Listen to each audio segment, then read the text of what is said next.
Probably the most important thing you can do when you're planning on painting your driveway or outdoor area is to prepare it thoroughly. It is absolutely vital that the surface you're about to paint has been really carefully cleaned of dirt and debris, and then, depending on the surface you're painting, it's etched and prepared to receive the paint.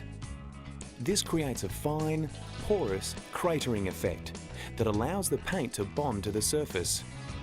We've broken the preparation phase into 3 distinct sections for you. Stage 1, cleaning the substrate. Stage 2, etching the substrate and washing it again. Stage 3, final checks. So let's go through Stage 1 together. Stage 1, cleaning the surface. First of all, it's recommended that you use a high-pressure water blaster to really clean and prepare the surface. High-pressure cleaners use up to 80% less water than a standard garden hose, while supplying up to 25 times more pressure to ensure a far more effective and efficient clean. If you're painting on new concrete, make sure you allow the surface to cure before etching and painting.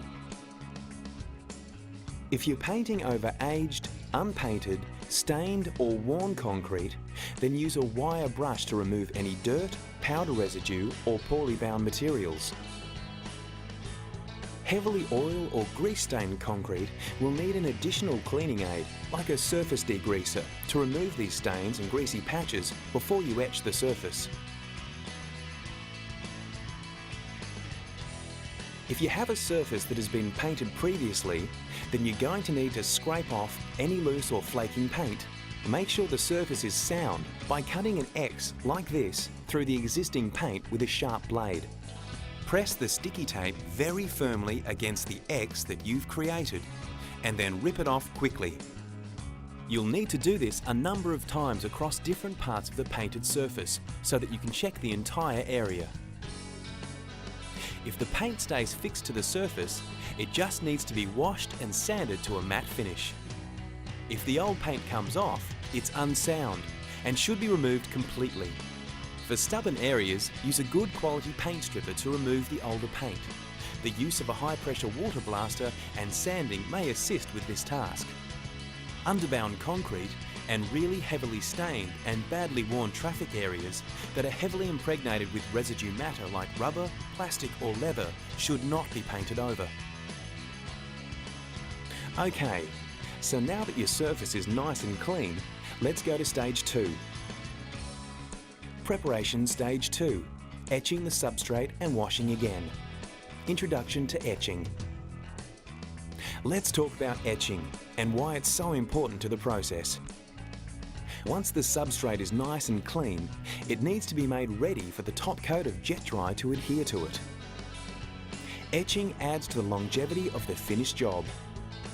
For any kind of coating to adhere to a bare substrate, it's absolutely vital that the surface is etched, because it improves the adhesion of the top coat of paint to the surface and therefore maximises the longevity of the finished job.